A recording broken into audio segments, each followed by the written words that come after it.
أعوذ بالله من الشيطان الرجيم بسم الله الرحمن الرحيم الحمد لله رب العالمين والعاقبة للمتقين والصلاة والسلام على رسوله محمد وآله وأصحابه أجمعين أما بعد Assalamu alaikum qarindoshlar. Biz bugun Qur'on Karimning grammatikalik tahlili darsimizningki 10-darsini o'qiymiz. Bu darsimizda Sura Baqaraning 38-oyatidan 42-oyatgacha bo'lgan oyatlarning grammatikalik tahlili haqida to'xtalamiz. A'udhu billahi minashshaytonirrojim. Bismillahirrohmanirrohim. قل نحبط منها جميعا فإما يأتينكم مني هدى فمن تبع هداي فلا خوف عليهم ولا هم يحزنون. Allah subhanahu wa ta'ala deydi ki biz ularga hammanglar jannatdan tushinglar. Sizlarga men tarafdan bir yo'l ko'rsatguchi, ya'ni payg'ambar keladi. Yo'limga ergashganlarga oxiratda qo'rqinch va g'am qayg'u bo'lmaydi dedi. Yani bu ayet-i kerimde Allah subhanahu wa ta'ala yani Adem aleyhisselam Havanimiz ve iblis'ten ibaret hemmeylenen ziminden yani ziminga asmandın şu cennetten ziminga tushishga buyruq qilganligini ular ziminga tushgandan keyin ularga Allah tarafidan bir hidayet yani hidayetning keladiganligini kimki shu hidayetga ergashsa uningga oxiratda hech qanday qo'rqinchning bo'lmaydiganligini va dunyoda quldan ketgan biror ishlarga qayg'urmaydiganligini bu oyat-i kerimda xabar berdi.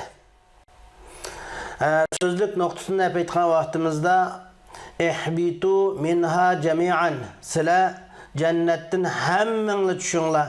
Yani inzilu minel cennet ilal arz. Siz cennet hammanglar ziminga tushinglar degan bo'ldi.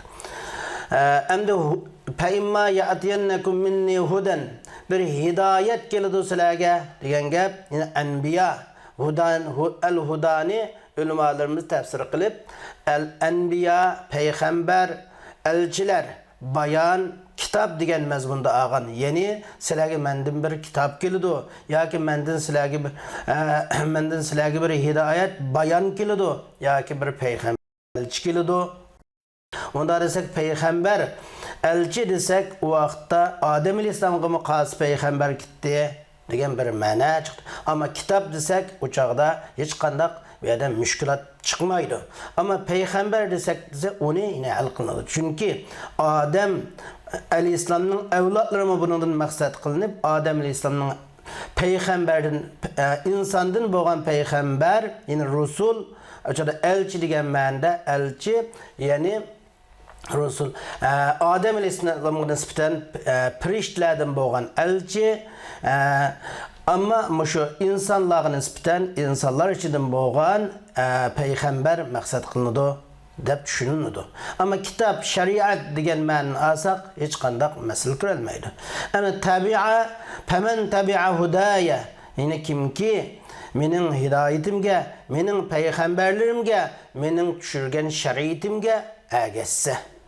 Yani tabi'a lahiqa qo'shildi degan ma'noda, yani iqtida onun iqtida qildi, ergashdi degan ma'noni bildiradi. Fala xawfun alayhim deki xawf fala xawf yani ular hech qanday qo'rqinish yo'q degan gap. Aminuna min ahval qiyomatning qo'rqinishdan ular amin. Uning xawfning ziddi, uning aksi amin xotirjam bo'lish degan bo'ladi. Yahzanun degan dunyoda ular qayg'urmaydi dedik. Dunyoda quldan ketib qolgan, dunyodagi ketib qolgan narsalar qarta qayg'urmaydi. Ammo uni qilib olmabdiman ekan, buni qilib olmabdi ekan deb bunda qayg'urish yo'q. Huzn degan nima desa, mayli o'tmishda yoki navbatda, hozirda qiziqiladigan, marg'ub bo'lgan bir ishning yo'qolganligiga intayin ig'ir darajada g'am qilishni ko'rsatib turadi. Ya'ni u Allohning shariatiga ergashgan kishilar qarta buldi buna qo'rqinish bo'lmaydi. Chunki huzn bu ziddi xushallik degan ma'noni bildiradi. Hem de grammatiklik tahlili kelganimizde kul nahbitu minha cemi'an. Biz o cennetin hemmini düşünler dedik. Deydi. Allah subhanahu wa ta'ala deydi ki kulna biz dedik.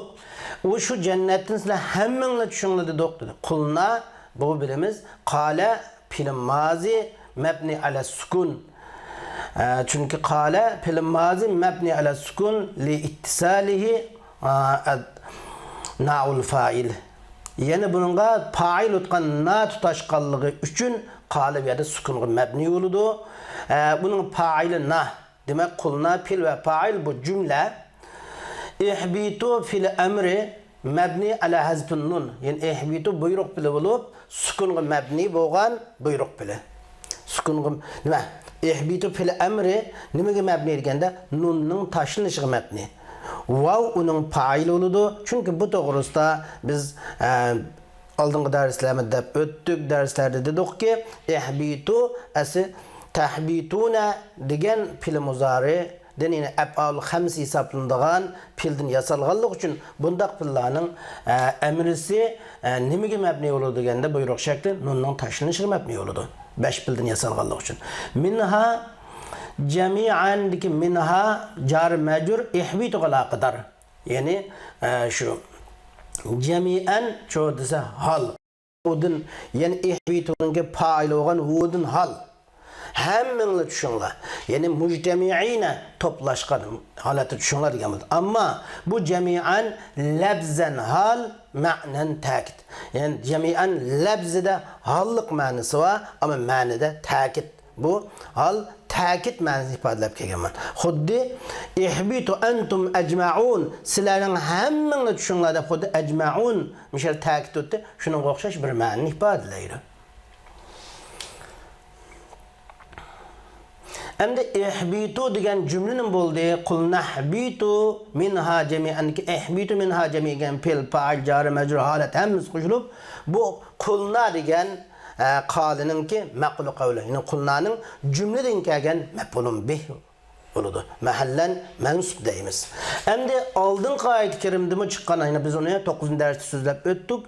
Yani sizlar hammanglar undan tushunglar, ba'zinglar dushman bo'lgan holatda tushunglar dedi. Endi bu yerda yine qul nahbitu minha jami'an deb yeni takrar keldi bu yerda. Yine mujannatdan zamonga tushib ketish to'g'risidagi emr takrar topdi bu yerda. Yine Allah subhanahu wa ta'ala bu emrini tekrarladı. Yani tushib ketishga bo'lgan emrini Allah tekrarladı. Bunun da biz bir necha nuqtani bog'lab o'tamiz. Biri ta'kid bu yerdagi emrning tushishga bo'lgan emrning takrorlanishi ta'kid ma'nosini ifodalash uchun. Onda da qul nahbitu minha jami'an a5dagi qul nahbituga aşının ta'kidi oludu, ta'kidi lafzi oludu çağda. Yani qul nahbitu degan cümle 5 ki qul nahbituniki yine bir ayet 5 deb ketgan qul nahbituniki ta'kidi deb qaraymiz. Yoki bu emrini tushib ketishga bo'lgan, zaminga tushishga bo'lgan emrini Allah takrorladi. Nima uchun desa, chunki tushishga bo'lgan emrini takrorladi. Birinchi tushish jannatdan dunyo osmoniga tushishni bildirdi. Ma'yadagi tushish dünya asmanidan zaminga tushishni bildirdi. Bu noktanın ikisi tekrar bo'lgan bo'lmaydi uchadi. Birisi agar birinchi qarashda biz qul nahbitu minha jami'an 5 ki qul nahbituga ning ta'kidi deymiz. İkinci qarash yo'q bu qul nahbitu bu 5 ki cennetin dünya asmaniga tushish, ma dünya asmanidan zaminga tushish degan bo'ldi. Yoki üçüncü bir qarash bu Allah subhanahu wa taala qul nahbitu jami'an degan bu qul nahbitu degan gapni, ya'ni tushib ketinglar minglar degan gapni takrorladi. Nemish qazı ikki tushish u labzi o'xshash bo'lgan bilan uning mutaalliq e'tibori bilan o'xshamaydi. Uning aloqador bo'lgan mazmunlarni e'tiborga olgan vaqtimizda o'xshamaydi. Chunki birinchi tushishga onunla Allah subhanahu wa ta'ala adavetine bağladı. Yani kul nahbitu ba'dukum li ba'dun aduvun. Sila birisi birisine düşman boğan aleti düşünler dedi. Hem de müyade çoğu desem ikincisi de yine sila emminla bu zamanı düşünler. Sila'ya menterettin bir hidayet kıldı. Hidayetinin kilişini bununla alakadar kıldı.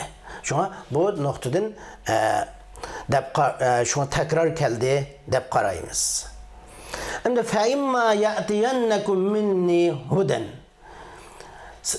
eğer sizlerge mendim bir hidayet kelse An kimki şu mening hidoyatimga agassa, onun hech qanday qo'rqinish yo'q, onun hech qanday g'am qayg'u qilmaydi dedik.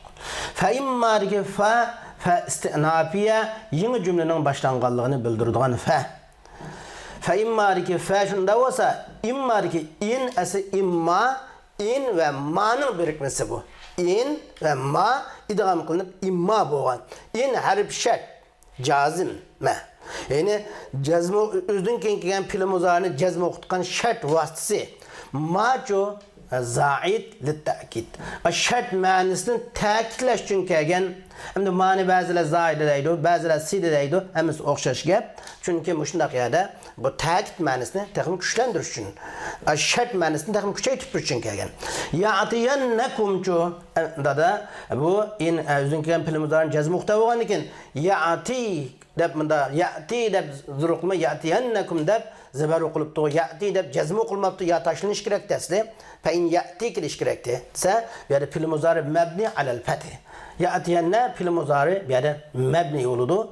Çünkü ben aldığım dersimde dedim, fiil mazi mutlaq mabni, fiil emri mutlaq mabni ama fiil muzari iki halatda mabni. Şunun birisi nunu ta'kid mubashiratan bir vaqt tutashgan fiil muzarilar mabni bo'ladi degan. Şunu bir yerga ya'tiyan degan fiil muzari fatahaga mabni. Nimishqa desa bununga nunu ta'kid saqila ig'irlashtirilgan ta'kid nuni buning tutashqanligi uchun, yani bu ta'kidlash ig'irlashtirilgan ta'kid nuni bilan tutashab kelganligi uchun bu fiil şunu zibarga mabni deymiz.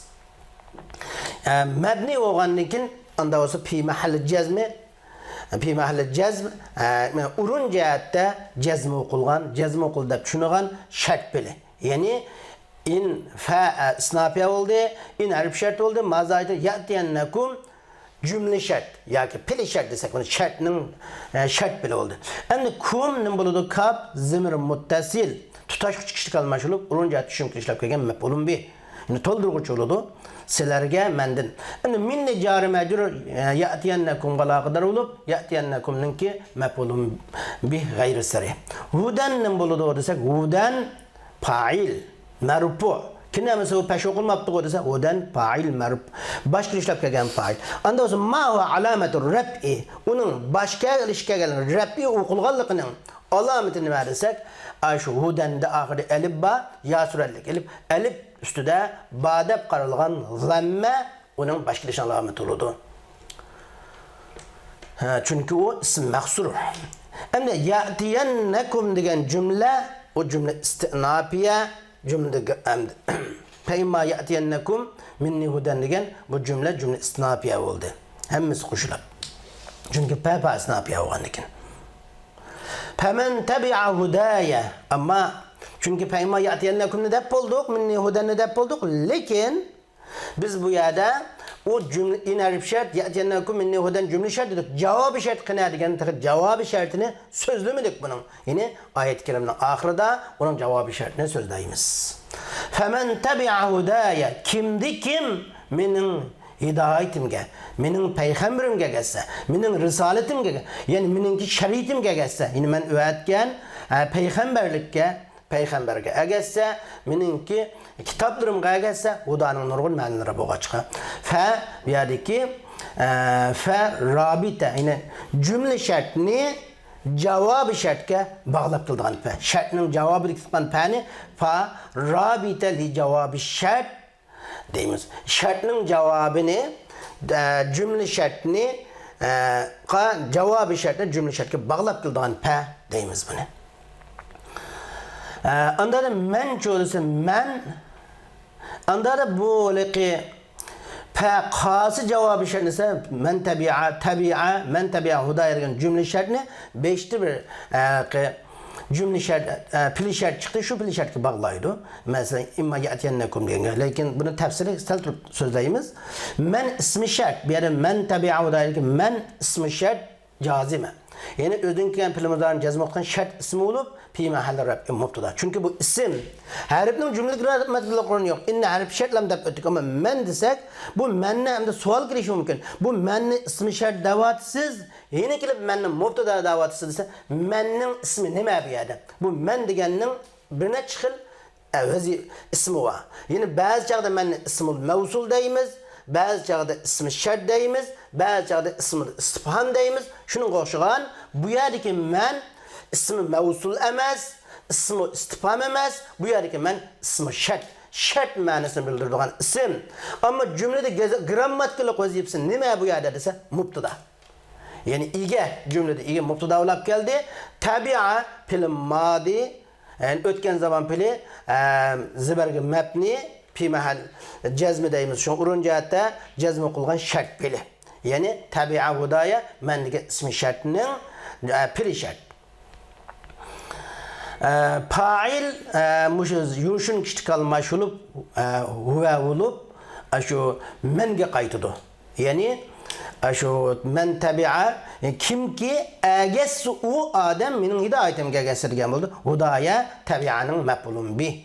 Huda uning andasi maf'ulun bi bo'lsa hudayada maf'ulun bining alomati nima desa hudayada maf'ulun bining alomati uning nasbu qilganligining maf'ulun bi bo'lgankin tushuntirishning alomati mutakallimning yasning oldidagi hudaga muzofillar yo'lab kelgan, hudaning muzofin ili yo'lab kelgan mutakallimning yasining oldidagi alif ustida ba deb qaralgan fatha, qiyos qilingan fatha u nasblikning alomati bo'ladi. Huda muzof mutakallim yasi.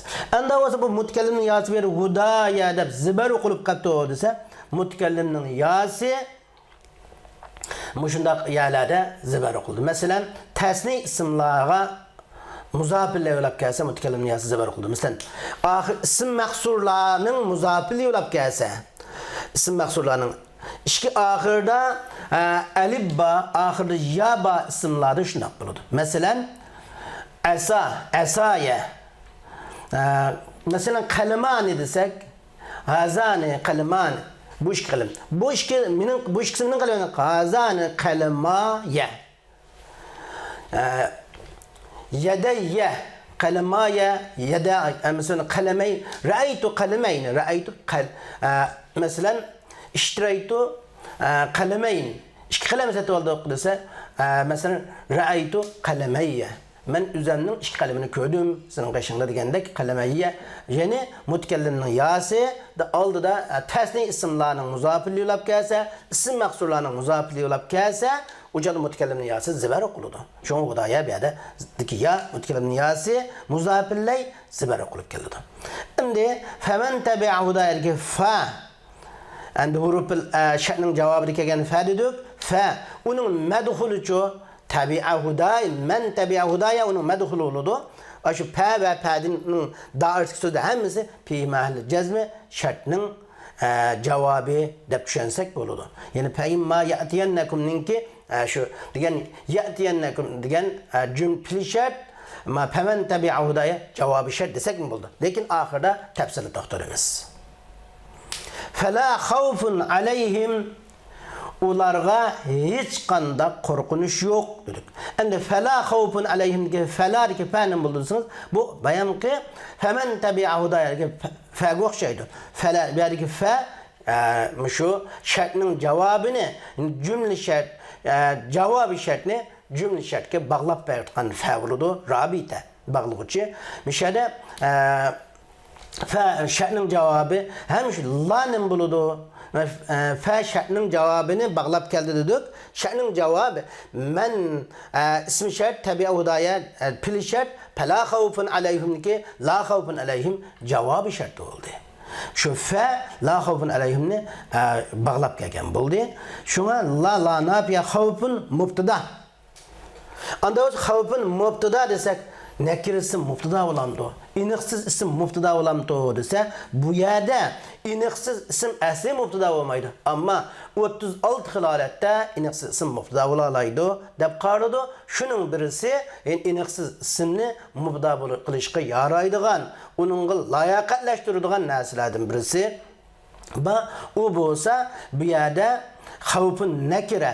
Lekin bu nakira nima bilan boshlangan desiz? Nafi bilan boshlangan. Nafi bilan boshlangan nakira mubtada bo'lalaydi. Mana bu nakir ismni mubtadalikqa layoqatlashtiruvchilarning birisi nakirning beshida nakirining nafi bilan boshlanmasi deymiz. Anda da Aleyhim çu dese car mecrur. Bu mutaallık mahzub. Her kanda huruf jar biz şu bir neçe nasiga alaqadar bulduk. Yani 6 yoki 7 nasiga. Onun qatarida mesela pil ve pilga alaqadar bulduk. Şibi pilla alaqadar bulduk. İsmi pilla alaqadar bulduk.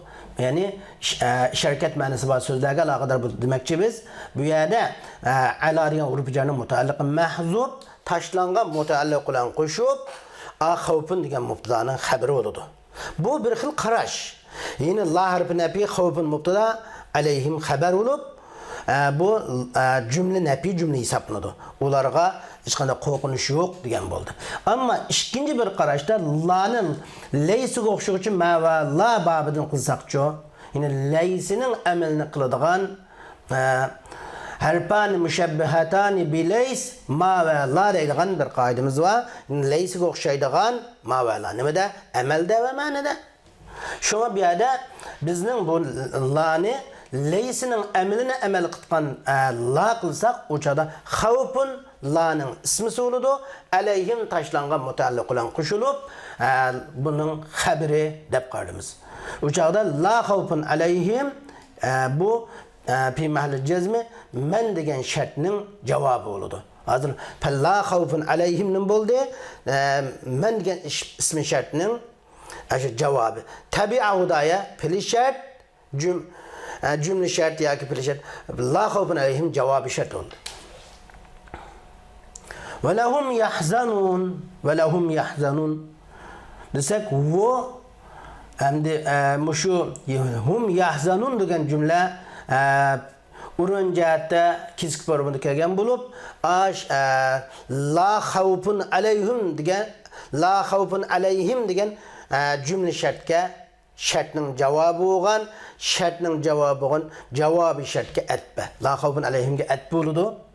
Shuning atba. Ya'ni ma'tuflarning hukmida onda da hum nima deydi? Hum mubtada. Yahzanun xabar hum zamir munfasil fi mahalli rafi mubtada, yahzanun fil muzari marfu alamat rafi subutun nun, çünkü 5 filning qatoridim. Hum yahzanun bu hum mubtada yahzanun la'ning xabari. Bu bir qarash. İkinci qarash la laysiga o'xshovchi ma va la hum uning ismisi yahzanun cümle xabar. Şu o'xshash bayon o'xshash. Endi faman tabi'a hudaya desak bu biz bir yerde birine şart ettik o. Fe imma ya'tiyennekum minni hudan faman tabi'a hudaya fela khawfun aleyhim ve lahum yahzanun ki fe imma ya'tiyennekum diki ya'tiyennekum şu birinci şart. En şu men tabi'a hudaya ikinci şart. İmma ya'tiyennekum birinci şartı, men tabi'a hudaya ikinci şart. La khawfun ikinci şartının cevabı. Men ikinci şart olgan, tabi'a hudaya'nın piri şartının cümle şartı olgan, la khawfun ikinci mendeki ikinci şartının cevabı oldu. Endi ikinci şart ve onun cevabı ikinci şart kalsı oldu. Men ikinci şart, cümle tabi'a hudaya ikinci şart, cümle şart. Onun cevabı la khawfun, onun atbağını ve lahum yahzanun hemmisi birinci koşulup hemmisi birinci şartının cevabı oldu. Birinci şartının cevabı. Yani yapının hulası in harf şart ya'tiyennekum minni hudan cümle şart femen tabi'a hudaya fela khawfun aleyhim ve lahum yahzanun in degan harf şartının cevabı şartı oldu. İkinci hemmisi koşulup. Onda da bir sual kayıp kaldı. Men degan mubtada degan idi o. Men tabi'a hudaya'nın. Bu mennin xabri qası oludu. Degende bunu da üç xil qarash var. Yani bu men degan mubtadanın xabri de üç xil qarash var. Birinci, men degan mubtada ismi şart olup mubtada oldu ki men ismi şart olup mubtada olgan ki bunun xabri nima degende tabi'a hudaya. Bu mennin xabri fi mahall rafi mennin xabar oludu. Yani men degan ismi şart fakat cümle şart xabar. Üç xil holatda birinci qarash cümle şart yine piri şart onun xabari oludu. İkinci qarash cevabı şart onun xabari oludu. Fela khawfun aleyhim ve lahum yahzanun degan cevabı şart oldu ya, menning cevabı şart. Cevabı şart xabari oludu. Üçüncü qarash yani ismi şart mubtada bulunurken piri şart ve cevabı şart hemmisi koşulup xabar oludu. degan 3-qarash var. Ya'ni 3 qatim takrorlaymiz. İsmi şart mubtada bo'lsa, xabari pili şart. Cümle şart qana buludu, qanun cümle gramatikli konu yok.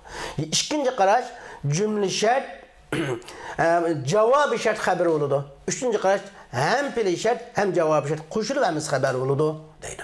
Shuni yani mesela iza vaqa ismi şart mubtada'an mesela men ya'mal su'an yujza bilganda bu xabarda 3 xil so'z bor deymiz. Birincisi pili şart bo'lgan jumla xabar, ikkinchi qarashda javobı şart bo'lgan jumla xabar, uchinchi qarashda ikki jumla birga qo'shilib xabar degan buni bir esimizda tutilishi lozim keladi. وَالَّذِينَ كَفَرُوا وَكَذَّبُوا بِآيَاتِنَا أُولَٰئِكَ أَصْحَابُ النَّارِ هُمْ فِيهَا خَالِدُونَ Kafir bo'lgan va bizning oyatlarimizni inkor qilganlar ahli dozixdir. Ular do'zaxda mangu qoladi. Ya'ni kafir bo'lgan, oyatlarimizni yolg'onga chiqargan, inkor qilganlar ulayki ashabun nar, ana ular do'zax ahli do'zax ular do'zax sahipleridir. Ular o do'zaxda mangu qolguchilardir. Endi bunun grammatiklik tahliliga kelsak, vallazina kazzabu vallazina kazzabu vallazina kafaru ve kazzabu bi ayatina. Kafir bo'lgan kishilar, oyatlarimizni yolg'onga chiqargan kishilar deb bu yerda vav harfi istinab yangi jumlaning boshlanganligini bildirgan vav allazina ism mavsul mabni alal fathi fi mahall raf'i mubtada. Yine bu zeberge mabni olup urun cihati başka işlep kelgan mubtada. Kafaru kafara fiil mabni ala dhamme kafaru fiil mazi olup peşki mabni vav onun fail olup kafaru gen fiil mazi ve onun faili cümle allazina degan şu isim mevsul mubtada olup kelgan isim mevsulunun haberi. Nima? İsim mevsulunun silisi. Allazin degan mubtada olup kelgan isim mevsulunun nimasi oludu? Silisi oludu. Ve harfat bi kazzabu kafaruga atba. Terki o pil fail o'xshash. Bi ayatina jar majrur kazzabuga aloqador shuningki maf'ulun bi. Ya'ni kafir bo'lgan oyatlarimizni inkor qilgan kishilar. Deb allazina kafaru ve kazzabu bi ayatina juz'ul mubtada qismi oludu. Anda xabar qismi qasi buning ulaika ashabun nar xabar qismi oludu. Ulaika ashabun nar. Ulaika ula ism ishora mabni alal kasr. Kasriga qatqan ko'z ismi olup urun jihati boshqa ishlab kelgan mubtada. Ulai davomli oshno qiladi. Kap endi ulaikadagi kap nim bo'ladi. Kap harf xitob. O xitobning kabi. O ulaika deb keladi. Ulaikuma deb keladi. Ulaikum deb keladi. Ulaiki deb keladi. Ulaikuma, ulaikunna deb keladi. Mushu gap kimga qilingan bo'lsa, shuning qarta bu kap o'zgaradi. Ulaiki mubtada endi ulaiki mubtada bo'ldi. Ashabu ulaikining xabari bo'lib marfu. Ya'ni boshqa ishlab keldi. Boshqa ishlar alamati ashabudagi pash dhamma. Ul ashabu mudab en-nari muzafin lay bo'lib egilib ishlab kelgan bo'lib, ulaika ashabun nar degan mubtada xabardan tarkib topgan bu ismli jumla allazina degan ismul mavsulning xabari mahallan marfu deymiz. Hum fiha khalidun. Hum fiha khalidun. Yani ular o do'zaxda mangu qolguchilar degan bo'ldi. Hum fiha khalidun. Hum zamir munfasil fi mahall raf'i mubtada. Hum mubtada fiha jar majrur khalidun qalaqadar khalidun zarful makani khalidun hum degan mubtadaning xabari marfu başka ishlab kelgan başka ishning alomati vav chunki jami muzakkar salim. Demak hum fiha khalidun degan jumla bu fi mahall raf'i urun jihati başka ishlab kelgan ulaikining andin bu ulaikininki ikkinchi xabari. Yine shular do'zax egildirdir, ular do'zaxda mangu qog'uchilardir desak ulaika Mubtada ashabunlar birinci haber, hum fiha halidun cümleden kelgan ikinci haber olup, hemsi qo'shilib ulaika ashabunlar hum fiha halidun hemsi qo'shilib nima bo'ldi? Şu ellezine degan ism mavsulinki xabar oldu. Undaqda vellezine kafaru ve kezzebu bi ayatina ulaika ashabunnar hum fiha halidun hemsi fakat dırdana cümle. Hemsi yığıp ekersek bir cümle. Bu bir cümlenin içinde nurgun cümle. Bab olsun mu? Hemsi bir cümle, isimlik cümle. Yani bu isimlik cümle mubtada haberden ibaret. İki biletten terkip tabitti. Bunun da neden nakçe cüz'ul mubtada, neden nakçe cüz'ul haber desek. Ellezine keferu ve kezzebu bi ayatin nakçe cüz'ul mubtada. Mubtada kısmı hesaplandı. İki kısmı. Ulaike ashabunnar hum fiha halidun cüz'ul haber. Çünkü el cümletel ismiye tetekevvenu min cüz'ayn. Cüz'ul mubtada ve cüz'ul haber. Euzubillahimineşşeytanirracim. Ya beni İsrail, ya beni İsrail. Ya beni İsrail uzkuru ni'metiyelleti an'amtu aleykum ve avfu bi ahdi ufi bi ahdikum ve iyyaya ferhabun. Ey İsrail evlatları. Mening sizlarga bergan ni'metimni eslanlar. Bana bergen va'danglarga vafo qilinglar. Shundaq qilsanglar, men sizlarga qilgan va'damga vafo qilaman. Mendillah qo'rqinglar. Ya bani İsrail degi bu so'zlik nuqtasiga kelsak, İsrail nima degan gap? Ey İsrail avlodlari dedik. İsrail, İsra degan so'z bu İbrani tilida bo'yicha abdun, yani bende degan bo'ladi. Allah degan bo'ldi. Yani İsrail degan Abdullah, Allah'ın bendisi degan ma'noda. Ya bani İsrail'e, ya bani İsrail'e dedin Murat Yaqub aleyhisselam'ın evlatları maksat. Ey bani İsrail deganimiz, ya bani İsrail degan ey Yaqub aleyhisselam'ın balları degan bir ma'no maksat qilindi. Uzkuru ni'metiyellati an'amtu aleykum. Degan ki uzkuru ni'meti, mening ni'metimni eslanlar. Uzkuru mening ni'metimni eslanlar. Qaysi ni'metni? Mening sizlardan payg'ambar tanlaganlikim ni'metimni. Sizlarga kitob nozil qilganlik ni'metimni. Sizlarni Fir'avndan qutuldirganlik ni'metimni eslanlar. Avfu, yine sizlar menga bergan ahdanglarga vafo qilinglar. Avfu degan addu vafiyan tamam, to'liq ado qilish degan ma'noni bildirdi. Vafo degan tamomu shay, bir narsaning tamom bo'lishi, to'liq bo'lishi deganni bildirdi. Ufi bi ahdikum, men sizlarga bergan ahdamga vafo qil. Ya'ni men sizlarga bergan dunyo va oxiratda sizlarga shafqat qilishdan iborat, mehr shafqat qilishdan iborat va'damga, ahdamga vafo qilaman. Farhabun degan xapun degan ma'noda. Ya'ni mendan qo'rqinglar degan ma'noni bildirdi. Ham grammatikalik tahlil qilsak, ya bani İsrail'e ya adatun nida chaqirish qo'shimchasi, bani munada muzab mansub, yani bani munada muzab mansub. Çünkü munada muzab bo'lsa nasb qiladi, ham mu'rab bo'ladi. Bani munada bo'lib bu muzab nasb qilgan tushuntirishlar kelgan. Ama nasblikning alomati nima? Tushuntirishning alomati nima desak, ya banidiki ya tushuntirishning alomati. Çünkü o cemi muzakkar salim emas, ama cemi muzakkar salimga mulhaq bo'lgan ism. Yani cemi muzakkar salim bu o'xshash muomala qilinadigan ismlarning qatori. Mulhaq degan cemi muzakkar salim qo'shitilgan degan bo'ldi. Cemi muzakkar salimga o'xshash muomala qilinadigan ismning qatoridan bo'lganligi uchun şunu biz bunu şu tushuntish alomatini ya deymiz. Endi bu emisi cemi muzakkar salim degan nun bilan ketdi, ya banina İsrail deb kelmabdi o. Kino cemi muzakkar salimda ketgan nun desa, chunki bu yerdagi nun izofat nuqtasidan tashlangan.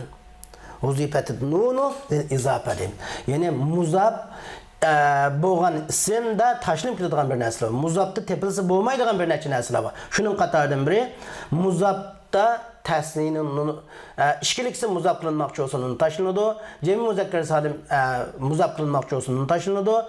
Tenvin okulungan isim muzaf olmakçı olsa tenvini taşınıdı. İliplamlık isim muzaf olmakçı olsa iliplam taşınıdı. Yine muzafka da iliplam olmaydı. Eğer o izafeti manevi babıdan olsa. Ama izafeti lafzi babıdan boğanda iliplam bozu buludu. Şu an izafeti manevi boğanda muzafti iliplam boğmaydı. İşkilikse muzaf bozsa nun taşınıdı. Bu çünkü emis olmaydı. Ve cemi muzekkeri sahanı muzaf bozsa nun taşlanması olmaydı. Tenvin okulan isimler muzaf boğanda çünkü tenvini taşlanması olmaydı. Şu noktanı taşlangan. İsrail muzafin ile ilgili kılışlar kıldı. Çünkü zir okuluduğun iki türlük isim var. Yakı iki türlük isimde ergeçken isimler buldu. Biri herpicerden kirken isim ilgili kılışlar kıldı zir okuludu. İkinci birisi muzaf ile olan isimdi. Onda olsa ya beni muzaf İsraili ilişkirekti. İlgili kılışın alameti, kinedis ilgili kılışın alameti petha, ziber. Bir yerde ziber zırg alamet. Nimiş kadise? Çünkü bu gayri munsirib el memnu minesserib. Yani tenvin okuluştun çeklengen isim. El memnu minesserib diyen tenvin okuluştun çeklengen ve zırnın onda ziber okulukan. Nimiş ka bu gayri munsirib odasın? İki illet, iki sebep bu. Biri alemlik, biri illet bolsa, ikinci birisi ecemlik. Yani bu öcmetlik bir illet boğallık için iki sebep bilen gayri munsirib boğan. Hem de ya beni İsrail diyen cümle bu cümle istinafiye buludu. Yeni cümlenin başlanması hesaplanıdı. Onda da uzkuru ni'metiyelleti an'amtu aleykum sila minin silerge ata kılgan ni'metimni eslanla. Minin silerge in'am kılgan ni'metimni eslanla. Uzkuru pil emri mebni ala hazbin nun. Bunu bayan mı dedik?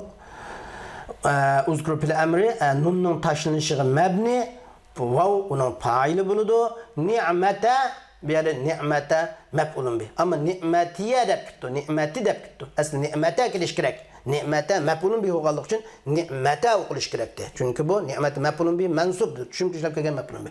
Emiz kinunun çünkü işlem alameti ziber okulmayı ziyi okulup kaptı orası. Alametun nesbi çünkü işlem alameti el-fetha el-mukaddara ala ma yak. Ya mütekellim deyimiz. Mütekellimnin yasının aldıdaki haripte badep qaralgan petha deyimiz. Yani ni'metiye de mütekellimin yasının aldığını bakın tevaken bizim o şey ta'nın üstüde badep qarayımız.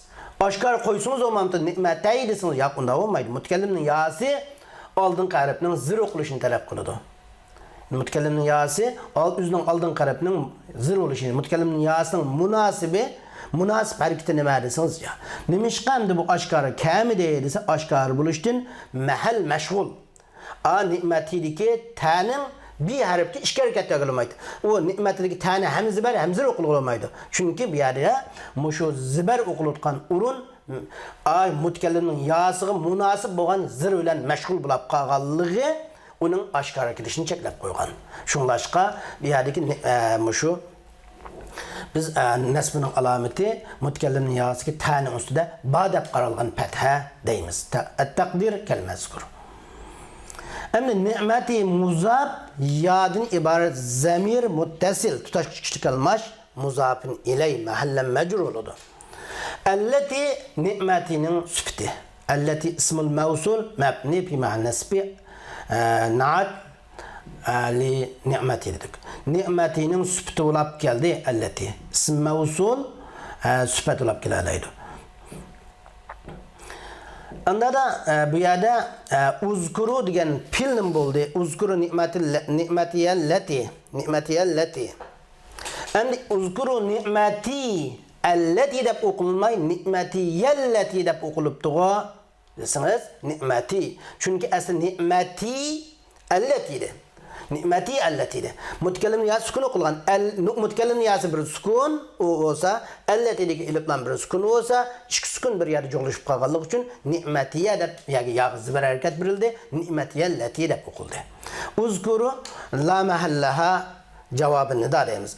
Şu uzkuru ya beni İsrail ki ya degen nidanın cevabı deyip qarayımız.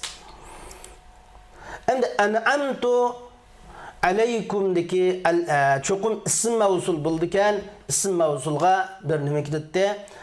Ulanma cümle gidetti. İsim mevsuldan boğan murat maksatını aydınlaştırıp berediğen, yürütüp berediğen bir nime olmuş olmaydı. Bir ulanma cümle olmuş olmaydı. İsim mevsulunun silisi 5'te dep ötkümüzdek ya pillik cümle oldu, ya isimlik cümle oldu, ya şibil cümle oldu. En'amtu aleykum degan pillik cümle isim mevsulunun silisi. En'ama pil mazi sukun mebni tu onun faili mahalle merfu olup aleykum car mecrur en'ama'nın mef'ulun bi gayri sarih olup en'amtu aleykum bu en'amtu aleykum şu elleti degan isim mevsulunun silisi. Cümle gramatlik konu yok. Ve evfu bi ahdi silam mana bagan ahvadanlarga yani avfa bi ahdi mana bagan vadi ahdilarga ahdanlarga vapa qilinglar. Vav hurufil atba avfu uzkuru o'xshash. Xuddi uzkuru nimaning uzkuru alaqi ne şu uzkuru ya beniliki munadaning javobi degan ya unda da avfunmu uzkuruga atbiqimiz uma shu hukm jihatda nim bo'ladi munadanın cevabıdır. Ey İsrail evladı, Beni İsrail, sizler men sizlerge anlatmagan nimetimni eslanlar, bana bergen va'dalarga vapa qilinglar. Şunun et boludu. Avpu uzkuruq et. Ahdi cari mecbur, alamatul cer, aşağı mütekellimni yasın aldı badab qaralgan kesre, onunki bi ahdi. Mişede bağru picar, ahdi mecburi, ahdu muzab, mutkellim yası muzab. Endi bunun da sel şıkıl qaraşı var. Muşu bağru picar oldu, ahdi mecbur, ahdu muzab, mutkellim yası. Ahdinin zırıqul işi, mutkellimnin yasın sebebinin ahdideki dal, mutkellimnin yasın sebebinin zırıquldu mu? Ya ki o mutkellim ahdideki dal, benim sebebiyle zırıquldu mu? Dese bunun da ulemalar şıkıl. Bir ulemalar deydi ki, bir yerdeki ahdi diki dal benim sebebiyle kelgen aşkar dal kesri demeyimiz. Yani bu yerde igilik ilişkinin alametini aşkar kesri demeyimiz deydi birbirlikle. Yani muşu hazır bizim demek çoğunumuz muşu. Yani igilik ilişkinin alameti badep qaralgan kesre mutkellim niyasına. Çünkü o dalının kesri okuluşu yanın sebebiyle boğan, yanın takazzası ile boğan deydi. Ama birbirlikle deydi ki yok. B hurufu cer ahdi zırıqlışı benim sebebiyle bağru picar ahdi mecur alametul cer el kesre ez zahire dep qarayımız deydi. Qaysini tutsak meyli mence boğanda gapni ayıqdan başlamayımız. Gap 5'ten başlanadı. Avpu depla bi ahdi dedik. Anda boğanda beni sözlep onunkin ahdini sözlüken ikimiz çokum mutkellimin yası boğuça ahdi benim sebebiyle Allah kaçan zırh kılıp boldu.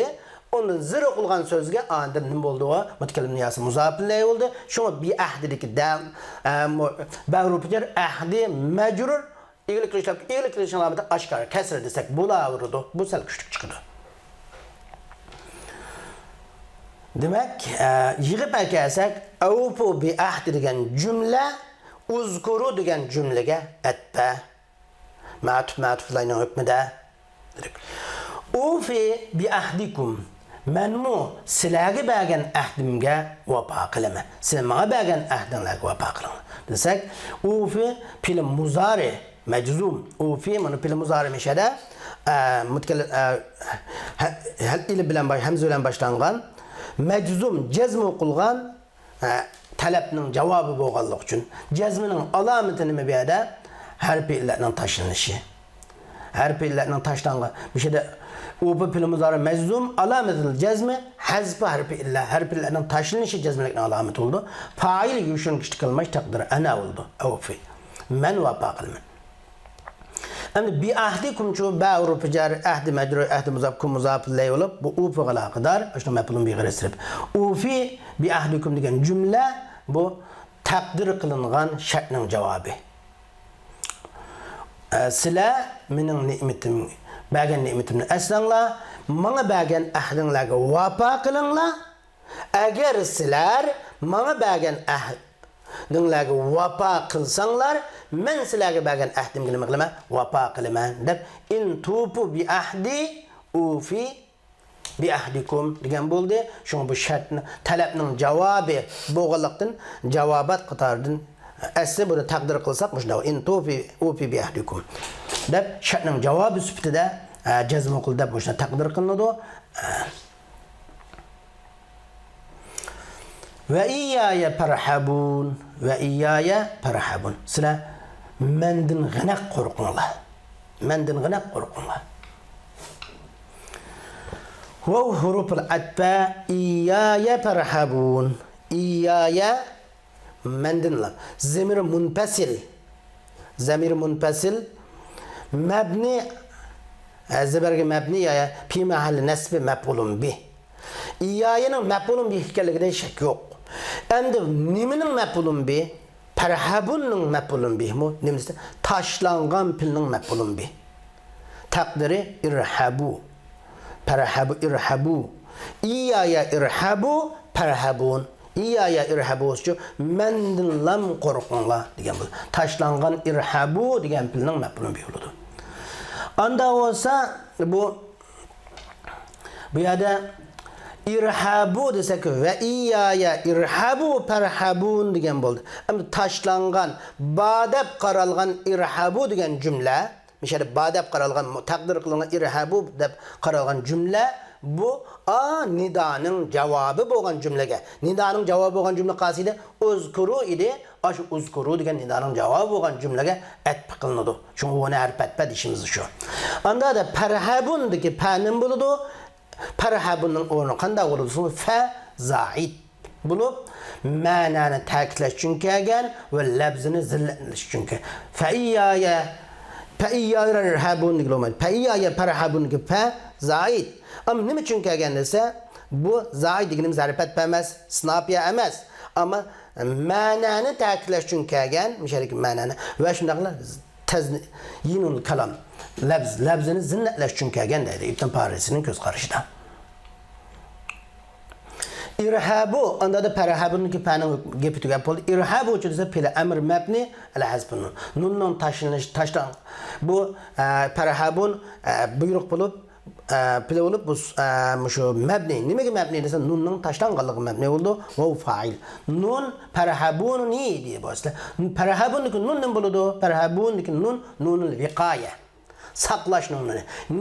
Nimadan saqlaydi desa filni kasr o'qilib qilishdan saqlaydi. Chunki farhabun neydi? Mutakallimning yasi o'zining oldingi harfning zir bo'lishini talab qildi. Endi fil degan zir o'qilmaydi, xuddi ism sukun o'qilmaydi deganimizga o'xshaydi. U mabni holatda. Endi ism xuddi fil marfu, mansub, majzum bo'ladi. Ism marfu, mansub nima bo'ladi? Majrur bo'ladi. Ism fil zir o'qilmaydi. Ama fil şu zir okunmaydı. İsim cezm okunmaydı. Cezm okunmaydı. Sukunun memlilik ayrı mesele. Şu an bir yerde pilni kesir okuluştun vakat fi'ala anil kesre. Pilni kesir okuluştun. Mutakellimnin yası takpitnin cihetinin yengilleştirilişi için farhabuniydi. Eşerik ya taşlandı. Ne için? Yengilletiliş için taşlangan mutakellimnin ya sebeplik pilnin kesri okulub qilishidin şu pilni saqlab kelgan nun deymiz. Nunul viqaya degan bo'ladi. Anda olsa bu irhabun mutakellimning yasi tashlanibdi. Tashlangan mutakellimning yasi maf'ulun bihi bo'ladi.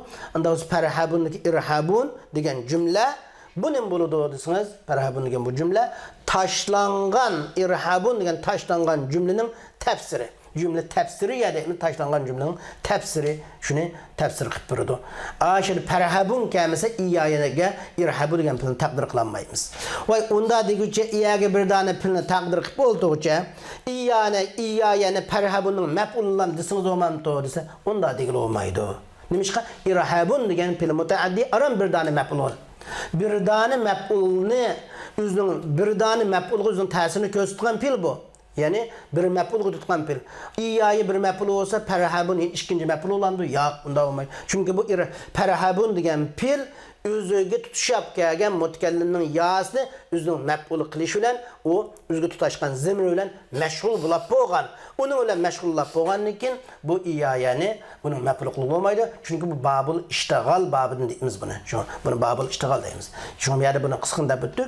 İyaya perhabun ve min babul iştigal. İştigal babının. İştigal babı nemi derse, şunun qoqşigallarını biz iştigal babı deymiz. Bu meşhur bir Kaide bunun da iyaya, onun da nesbu kıldı iyaya. Nime öyle dese taşlangan pil bilen bulup o taşlangan pilni perhabunga mezkur pil onu tefsir qilib berdi.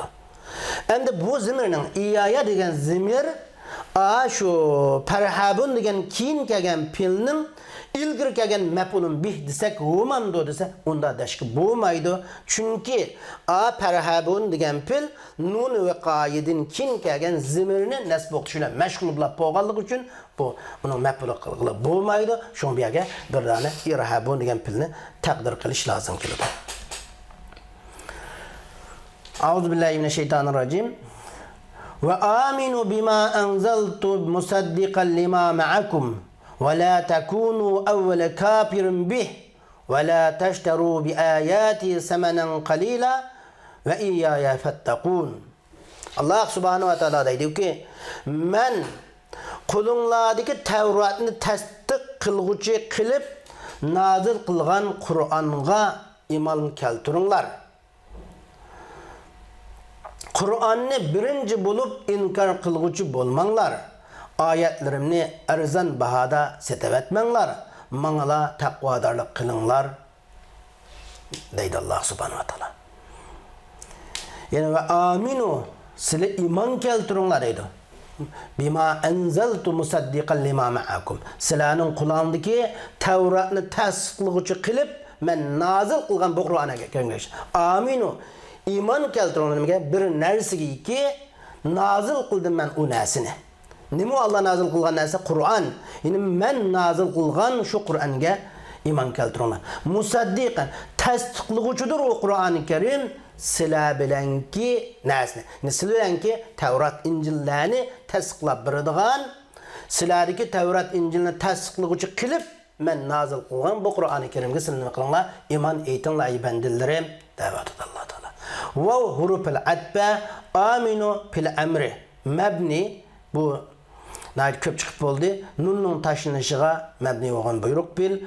Vav onun fail olup aminu degen cümle bu etbe, ma'tub bağlangıç nimeге yuqru kayıtınki nidanın cevabı.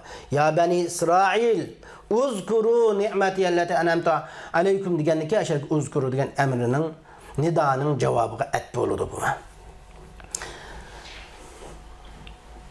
Ey beni İsrail men şu sizlardagi Tevratni tasdiqlovchi nazil bo'lgan Qur'oni Karimga qanday qilinglar ey bani Isroil? Shininglar ey bani Isroil Qur'onni tunji kafir o'quvchi bo'lmanglar sizlar degan shunda ma'no bo'lmasmi? Endi bima anzaltu degi ba harfi jar ma ismi mavsul mabni sukunga mabni olup pi mahalli jar urun jihati kelib ishlab kelgan baning sababi bilan bu aminu aloqadir. Yine bima aminu degan pilning maf'ulun bi g'ayri anzaltu anzala pil tu fa'il olup anzaltu ma degan ism mavsulning silasi bo'ladi. Anda bo'lsa anzaltu ma degan ism mavsulning silasi bo'lsa ism mavsuldan qaytgan zimir bo'lish kerakdi. Buning zimiri kinayasi anzaltu ve qaytgan zimir taşlangan bima anzaltuhu oludu. Çünkü isim mevsul qaytgan zimir mef'ulun bihi utqan nasb qilgan zimir olsa taşlanışına ait köp oludu. Şuna bima anzaltu bu taşlandı deb qaraymiz. Endi musaddiqan nim boludu desa musaddiqan hal. Yani isim mevsulning qaytgan zimirdin hal, sahibul hal qasi demekçi biz beni. Bima anzaltuhu musaddiqan lima ma'akum desek müşahede bima enzeltu'daki hu degan zimir sahibul hal enzeltu'daki hu zimir musaddiqan lima hal enzeltu oludu çağda. Sahibul halni enzeltu'daki taşlangan hu zimir sahibul hal desek amil hal enzeltu oludu. Ya Eğer biz unda kılmay musaddiqani bimadiki madın hal desek. Bimadiki ma enzaltuhudiki huzumur ma qaytqanki enzaltuhudiki bima enzalki madın hal sahibul hal bimadiki ma degan ism mevsul desek amel hal ucada aminu degan fil buludu. Musaddiqan hal lima lam hurufil jar lamul jar şu mutaaddi ta'diyat üçün kelgen lamut taqviya dep ataydı bunu. Bu lamut taqviya lima ma'akum degan lamut taqviya. Çünkü musaddiqun degan asli mutaaddi pil tasdiqlash degan ma'noda. Lekin bu nima üçün kelgen lam desa, musaddiq degan tasdiqning texim o şu tasdiqlovchi degan ma'noni texim kuchaytirish uchun kelgan lam deymiz. Şunu buni lamut taqviya, lamul muqavviya deymiz. Şu musaddiqan degan mutaaddi pilni mutasir ko'rsatishni texim kuchaytirish uchun kelgan lam deb qaraymiz. Ama ma ismi mavsul mabni ala sukun fi mahalli jar urun jihati ilgili qilishlar kelgan deymiz. Ma'akum ma'a muzab kum muzab bilan bo'lib ma'akum degan bu shibil jumla ma degan ism mavsulning silasi bo'lib lima ma'akum musaddiqning maf'ulun bih.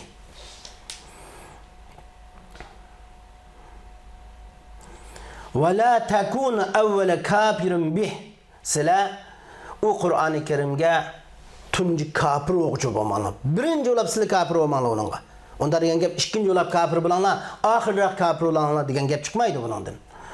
Ve la diki ve huruful adbe la ço la nahiye çekleştiğinin lası kafir bulaştığının toskallıkını bildirdiğin la ve cazime ve üzünkinken filimizarını cezme okutukçu la. Şunu takunu nekemi takunu dep keldi nunun taşlanganlığı cezminin alameti.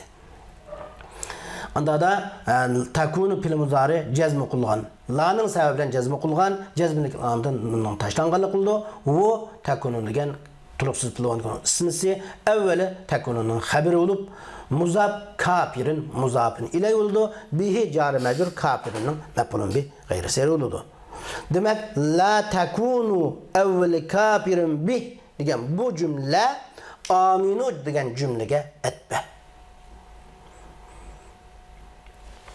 Ve la taştaru bi ayati semanen qalila. Ve la taştaru bi ayati semanen qalila.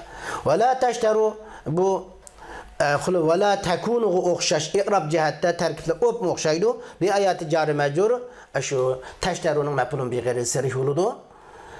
Ba'ru pijar ayati mecbur ayati muzabbat kelim niyası muzabtlay degandek. Semanen mef'ulun bi serih. Bi ayati mef'ulun bi gayri serih. Mef'uliyatının alameti aşkar kelmegen mef'ul. Semanen mef'ulun bi serih. Mef'uliyatının alameti aşkar kelgen uqası petha. Taştarunun mef'ul. Qalilan semenennin süfti. Bulup la taştaru bi ayati semenen qalila degan bu cümle aminu deptime aminu degan cümlege etbe. Ve iyyaya fettaqun mendin la qoqanla mağnek taqvalık kılınla mağa taqvalık kılınla de ve iyyaya fettaqun ki xudi ve iyyaya perhabun bilen oxşaydı bu ve iyyaya perhabun bilen ve iyyaya fettaqun oxşaş şundak bolsa tekrar değil. Ve atife iyyaya zemir munfasil mebni ala fi mahal nasb mef'ulun bih oldu. Taşlangan pilin takdiri ve iyyaya ittaqu mana taqvalık kılınlar degan bo'ldi. Bayam dep boğalığım üçün bunu qısqın dep ketmey. İttaqu degan bu takdir kılınan cümle bu aminu degan cümlege et boğan bo'ldi. Fa zaid ma'nan taqdirlash uchun kelgan, labzini zinatlash uchun kelgan bo'ldi. İttaqu degan pil amri bu ittaqu degan pil amri mabni nimaga mabni? Nunning tashlanishiga mabni bo'ladi. Va uning fa'ili. Endi ittaqu fettaqun nun viqaya olup mush pilni kasr qilishdan saqlash uchun kelgan. Shu nun olup ittaqun degan cümle bu taqdir qilingan ittaqu degan taqdir qilingan cümlening tafsirisi. Chunki buni tiz o'tab ketishim oldida deb bo'lganlik uchun. Ve la talbisul haqqa bil batil ve taktumul haqqa ve entum ta'lamun. Sizlar haqni batılga, yani Allah nazil qilgan haqiqatni o'zinglar o'ydirib chiqargan narsaga aralashtirmanglar. Haqni bilib turib yushurmanglar. Ve talbisu degan talbiyesinden litu degende, arlaştırış degen ma'nida. Taktumun degen yushurish degen ma'nida. Ve la talbisul hakka bil batilin grammatiklik kelsak, ve la talbisu haqni batil bilan arlaştırıp etmeli. Yoki batil sebep batilga tayinib turib haqni arlaştırıp qalaymaganlik qilib chiqarmanglar. Ve la talbisu bu huruful atfa la nahiye talbisu fil muzari ve la talbisu la nahiye cheklashning nasi talbisu fil muzari bulup cezm okuldu. La'nın sebebiyle cezm okuldu. Onun cezmilikinin alameti kesik formada kelgenlikinin alameti nun'un taşlanganlığı. Çünkü o 5 bilinin katardır. Fa'il yani o buludu. El-hakkı ço ve la telbisul hakkı el-hakka telbisunun mef'ulun bih. Seri mef'ullukun alameti hakkıdaki fetha şu. Katnansıdaki fetha. Bil batil cari mecur telbisu alakadardık. Bil batil telbisunun mef'ulun bih gayri seri. Endi bil batildeki bani ilsak manasida alsak mı buldu? İstaanet manasida alsak mı buldu? Yani ilsak manasida alsak sizlar haqni batil bilan aralashtirib, haqni batilla qo'shib birisi-birini aralashtirib atmanglar. İstaanet manasida alsak bo'lsa, sizlar haqni batilga tayinib turib, haqni bunda qalaymagan qilib atmanglar. Haqni yurishtirib qolmaydi, qalaymagan qilib atmanglar sizlar. Batilning yordami bilan degan bo'ldi. Şunu demek, la telbisul hakka bil batil degan bu cümle a yuqoridagi nehi cümlege etbe, beş ötep ketken cümlege etbe oludu.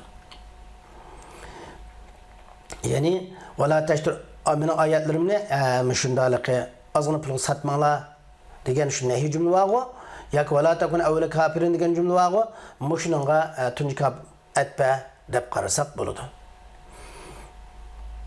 Ve tektumul hakka ve entum ta'lemun. Siz bilip durup hakkını yuşurmanglar. Endi bunda tercüme kılmaktanızda tektumunul hakka ve entum ta'lemun çokum la telbisu degan cümlege telbisu degan cümlege etbe. Ve la tektumu degan telbisu etbe. La telbisu emas telbisu etbe olur. Siz bilip durup hakkını yuşurmanglar. Tektumu ve etbe tektumun pil muzari yani cezmi kılgan pil muzari telbisu etbe olap durup anda oğanken telbisuga et boğanken şu nehinin tahtiga bu mu kirdi? Ondan başka biz bu yada ve tektumundaki vun huruful etmi ama vul ma'aya kılsak mı? Vul ma'aya kılgan vaktimizde tektumu o yuşurun nehinin cevabı vul ma'ayanı takazza kılgan ma'ayanı takazza kılgan vudunkin nehinin cevabı kelgen yuşun anülen zeber kılgan tektumu şunun bilen cezme kılgan deymiz. Eğer biz nayet muhim gap ve tektumudaki vuni vul atba desek tektumu degan pil muzari meczum dedik. Cezme kılgan pil dedik. Eğer bir ve tektumudaki vuni vul ma'ya desek tektumu degan pil muzari bu meczum emas mensup buludu. Nesbu kılgan pil muzari buludu. Cezmiliknin alameti nunun taşlanışı oldu. Nesbiliknin alameti nunun nimsi buludu. Taşlanışı buludu. Uçakda sizler muşuna bilip durup hakkını yuşuruşuyla billa hakkı batılını araştırmalı. Hakkı batılını sizler bilip durup hakkını yuşuruşuyla billa hakkı batılını araştırmalı degen bunda mana çıkıyor. Anda olsa ve antum degi çörse ve haliye entum mubtada ta'lamun onun haberi olup bu isimlik cümle entum ta'lamun degan isimlik cümle ve entum ta'lamun degan cümle hali cümlesi bilip durup bilgen halatinglarda hakkında yuşurmanglar yoki hakkını yuşurishlan degan ma'no ifoda qiladi. Shuning bilan bugungi darsimiz mushada oxirlashdi. İnşallah Allah xolasa keyingi darsimizda ko'rishaylik. Ve ahir da'vana enelhamdülillahi rabbil alamin.